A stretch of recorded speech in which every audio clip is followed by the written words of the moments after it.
কুরবানির দিনে বিড়ালকে সহজে খুঁজে পাওয়া যায় না, দেখবেন যে ওরে খুঁজে পাওয়া যাচ্ছে না। এর কিছু ব্যাখ্যা থাকতে পারে। আবার বিড়াল দেখবেন, এই বিড়াল যে ঘরে থাকে বা যেই বাড়িতে থাকে, রাতের বেলা বিড়ালে কান্নার আওয়াজ যখন আসবে বুঝবেন কিছু লক্ষণ আছে এর ভিতরে। কারণ বিড়াল মানুষের খুব কাছাকাছি বসবাস করতে ভালোবাসে, আর যেই বাড়িতে বিড়াল থাকে এটাও ভালো লক্ষণ।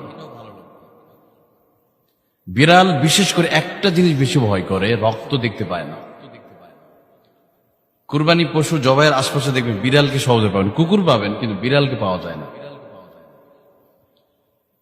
তবে বিড়ালের অনেক পজিটিভ গুণ আছে যেটা হাদিসের মধ্যে থেকেও জানা যায়, এবং এর অনেক উপকারী দিক পাওয়া যায়। ধরেন রাতের বেলা এই ছোট প্রাণীটা যখন চিৎকার মেরে ওঠে, কান্না করে, বিড়ালে কান্না আওয়াজ শোনা যায়, দেখবেন তখন বুঝবেন যে সে কোনো খারাপ জিন দেখে ফেলেছে। বিড়ালের সাথে একটা জিনের সম্পর্ক আছে। আর যখনই বিড়ালের কান্নার আওয়াজ রাতের বেলা শুনবেন বা ঘরে ছোট বাচ্চা আছে, তখন জোরে জোরে আয়াতুল কুরসি পড়বেন। খবরদার ওই বিড়ালকে কখনো মারতে যাবেন না। বিড়ালকে কি করতে হবে? আয়াতুল কুরসি আমরা পড়ব। আল্লাহু লা ইলাহা ইল্লা হুয়াল হাইয়ুল কাইয়্যুম লা তা'খুযুহু সিনাতুন ওয়া লা নাওম লাহু মা ফিস সামাওয়াতি ওয়া মা ফিল আরদ করবেন। তাহলে খারাপ জিন যদি ঘরেও থাকে, বিড়াল কিন্তু এটা দেখতে পায়, দেখে কান্না করে। আর বিড়াল যে ঘরে থাকবে এমন কি কোনো বিষধর কোনো প্রাণী ওই ঘরে থাকতে পারবে। এই জন্য নবী সাল্লাল্লাহু আলাইহি ওয়াসাল্লাম তিনিও বিড়ালকে ভালোবেসেছেন।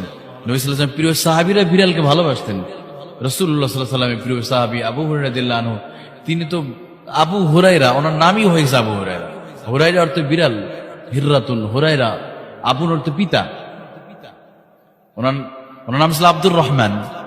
কিন্তু বিড়ালকে এত ভালোবাসতেন, একটা অনুষ্ঠানে তিনি জামার আস্তিনের সাথে বিড়ালের বাচ্চা নিয়ে চলে আসতেন। নবী সাল্লাল্লাহু আলাইহি ওয়াসাল্লাম তখন বললেন যে, ও বিড়াল ছানার পিতা আবু হুরায়রা, ও আবা হুরায়রা।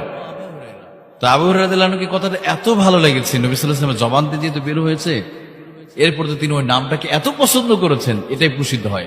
সুবহানাল্লাহ। এই জন্য দেখবেন অধিকাংশ হাদিস বর্ণনা করেছে, 5945টা হাদিস বর্ণনা করেছে আবু হুরায়রা রাদিয়াল্লাহু আনহু। দেখবেন যে ওয়ান আবি হুরায়রা রাদিয়াল্লাহু আনহু قال ওয়ান আবি হুরায়রা রাদিয়াল্লাহু আনহু قال قال রাসূলুল্লাহ সাল্লাল্লাহু আলাইহি ওয়াসাল্লাম। যখন হাদিসে ইবারাতুন পড়ে দেখবেন আবু হুরায়রার হাদিস সবচেয়ে বেশি। এই নামটা প্রসিদ্ধ হয়েছে এই বিড়াল ছানাকে ভালোবাসতে। সুবহানাল্লাহ। আমরা অনেক সময় বিড়ালকে আমরা দেখতে পাই না, বিড়ালকে পিটায় না, খবরদার। কারণ একজন মহিলা বিড়ালকে আঘাত করার কারণে সে জাহান্নামে চলে গেছে। আবার আরেকজন মহিলা বিড়ালকে ভালোবাসার কারণে সে জান্নাতে চলে গেছে। সুবহানাল্লাহ। নবী সাল্লাল্লাহু আলাইহি ওয়াসাল্লাম উনি স্পষ্ট করে বলেছেন যে ওই মহিলা বিড়ালকে আটকিয়ে রেখেছিল, খাবার দেয় নাই, বের হতে দেয় নাই।